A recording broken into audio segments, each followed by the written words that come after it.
참 예수님, 오늘은 4월 5일 성주간 수요일입니다. 예수의 십자가, 우리의 십자가라는 말씀으로 강론하겠습니다. 오늘 독서는 고난받는 종의 세 번째 노래입니다. 이사야가 전해준 메시아 예언 가운데에서 메시아의 순환을 가장 실감나게 내다본 대목입니다. 그런가 하면 오늘 복음은 제자 중에 한 사람이 배신할 것임을 처음으로 예수님께서 제자들 앞에서 공표하신 대목으로서 메시아가 겪는 순환이 비단 바깥에서만 오는 게 아니라 안에서도 얼마든지 올 수 있음을 알려줍니다.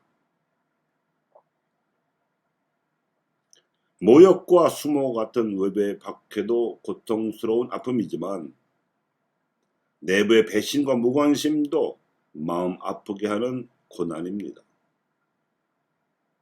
이사야는 수백 년 후에야 나타나실 메시아의 고난을 마치 눈앞에서 보는 것처럼 실감나게 묘사해서 전해주었습니다.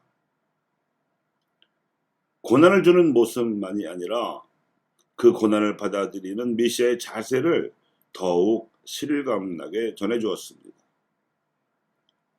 사도 바울은 이러한 메시아의 자세를 자신을 낮추고 비우시는 자기 비허의 영성으로 고백한 바 있습니다.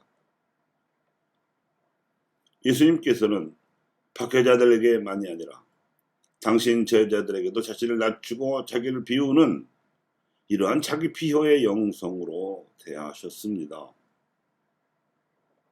이런 점을 감안하더라도 우리가 이해하기 어려운 점들은 이런 것들입니다. 예수님께서 제자들을 뽑으실 때 아마 당신의 말씀을 듣던 군중 가운데 열성과 신앙이 좋아 보이는 사람들을 눈여겨보셨다가 한 사람을 염두에 두고 밤새워 기도하시며 고심하셨습니다. 그리하여 고르고 골라서 12명만 뽑으셨을 텐데도 이 중에서 배신자가 나왔습니다. 예수님께서 이를 눈치채시고도 발설하지 않으시다가 오늘 처음으로 공개적으로 발설하신 것인데 정작 당사자는 전혀 모르고 있었습니다. 그러니까 이스가랴 유다는 배신한다는 생각이 전혀 없었던 것 같습니다. 심지어 나머지 제자들도 마찬가지였습니다. 그러기에 너희 가운데 한 사람이 나를 팔아넘길 것이라고 하신 예수님 말씀을 듣자마자 저는 아니겠지요 하고 저마다 묻고 있습니다. 황당한 일입니다. 배신을 지목해서 시킬 수 있는 게 아닌데 어떻게 이런 물음이 가능할까요? 결국 추론해보자면 나머지 제자들도 배신자로 지목된다 해도 이상하지 않을 만큼 양심이 찔릴 거리가 한 가지씩은 다 있었다는 말이 됩니다. 이런 사람들을 부르시고 함께 지내시며 참아 받아주신 예수님께서 얼마나 힘드셨을는지 상상해 볼 수 있습니다. 돌이켜서 생각해 보면 제자들은 예수님께로부터 3년 동안이나 사도로 양성받으면서 종종 엇박자를 내곤 했었습니다. 말씀을 알아듣지 못하고 깨달음이 굼뜨다고 야단을 맞는 일은 다반사였고 그 중에서도 3번에 걸쳐서 그 중요한 순환과 부활 예고를 하시는 자리에서조차 알아듣지 못하고 서열 다툼을 하기 일쑤였습니다. 제자들의 이런 몰이해와 무관심 그리고 얄팍한 믿음은 예수님께 또 다른 십자가를 안겨주었습니다. 그런데 예수님께서는 이런 제자들을 기다려주셨습니다. 심지어 배신할 눈치가 뻔히 보였던 유다에 대해서도 먼저 내치지 않으시고 끝까지 기다리셨습니다. 아마 마지막 순간까지도 다시 돌아오기를 바라셨는지도 모릅니다. 그만큼 아끼셨던 제자라는 방증이지요. 그런 그가 기엽고 배신의 길을 가려 하자 내가 하려는 일을 어서 하여라 하고 놓아주셨습니다. 그의 배신으로 인해 당신이 당해야 할 고초가 뻔히 내다보이는 상황에서도 그렇게 하셨습니다. 이것이 그분이 겪으셔야 했던 또 다른 고난이요, 짊어지셔야 했던 또 다른 십자가였습니다.